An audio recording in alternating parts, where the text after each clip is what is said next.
গণভোটের প্রস্তাবদাতা কিন্তু বিএনপি, আপনি সারপ্রাইজ হবেন। অবশ্যই। They were the proposer.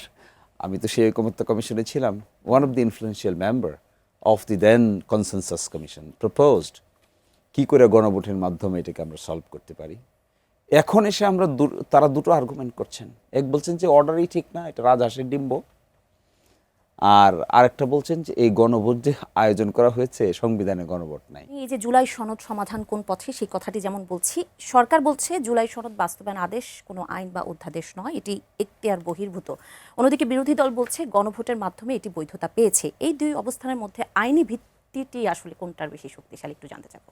একটা শুধু রেফার করে বলি, মাইলানের সিনিয়র ফ্রেন্ড বলেছেন যে সবগুলো আইনে রূপান্তরিত করতে হবে, এটা তো ঠিক না। কিন্তু 133টার ভিতরে 98টাকে তো আইনে রূপান্তর করতে হয়েছে। করেছেন তো, কেন? ওগুলো তো সংস্কার আছে। বিগত সরকারের আমলে সংস্কার কর্মকাণ্ডটাকে অ্যাডভান্স করার জন্য যে ধরনের ইনক্লুসিভ স্টেপ নেওয়া হয়েছে, বিএনপির মতো একটা প্রোগ্রেসিভ পলিটিক্যাল পার্টি সেই ইনক্লুসিভ রিফর্মগুলো থেকে সরে এসেছে। এটাই হলো আমাদের কনসার্ন। অধ্যাদেশগুলো যদি সংসদে না উত্থাপন করা হয়, সেগুলো নিয়ে যে পরবর্তীতে বিএনপি কাজ করবে না এমন তো কোনো কথা নেই, বা তারা যে নতুন করে আইন তৈরি যা করবে না। আছে তা আপনি রিপিল করে দিচ্ছেন, আর এক সময় করবেন এই প্রতিশ্রুতি দিচ্ছেন। কোনটা আমি বিশ্বাস করব? ছিল তো এটা, আছে তো এটা। এই অধ্যাদেশটাকে আপনি আইনে রূপান্তর করবেন, করলেন না। কি কারণ দেখে করলেন না? বললেন যে সংবেদনশীল লোকেরা এটার সঙ্গে জড়িত আছে। তো সংবেদনশীল লোকেরা পরবর্তী যখন করবেন জড়িত থাকবে না? গুমের সাথে জড়িত আছে, সোজা কথা ডিজিএফআই, বাংলা কথা। অতীতের আয়নাঘর ডিজিএফআইয়ের সৃষ্টি। আপনি যখন পরবর্তীতে আইন করবেন তখন থাকবে না দেশে ডিজিএফআই। তা আপনি এখান থেকে সরে আসছেন কেন? আমাদের এটা concern. I am very much hurt এবং really disappointed to see a progressive government is doing such an unprogressive work which is hopeless, simply hopelessness. আর সেকেন্ড প্রশ্ন হলো, আপনি জুলাই সনদ বাস্তবায়ন, সংবিধান সংস্কার আদেশ 2025, দেখুন একটা সেটেল ম্যাটারকে বিএনপি আনসেটেলড করছে। এটা ভুল রাজনীতি। আমার ইন্টারপ্রিটেশন, অন্যজনের ইন্টারপ্রিটেশন অন্যটা হতে পারে। I have to show respect to others interpretation, but my interpretation is this is a complete dark and the wrong step is being taken by the government. Settle হয়েছিল, একটা ফ্যাসিজমের বিদায় হয়েছিল, রাষ্ট্র কাঠামোতে পরিবর্তন আসবে বলে আমরা এগ্রি করেছিলাম। ঐকমত্য কমিশনে আমরা চার্টার তৈরি করেছিলাম। চার্টারটা কীভাবে ইমপ্লিমেন্ট হবে এই জন্য একটা আদেশ জারি হয়েছিল, একটা গণভোটের আয়োজন করা হয়েছিল। গণভোটের প্রস্তাবদাতা কিন্তু বিএনপি, আপনি সারপ্রাইজ হবেন।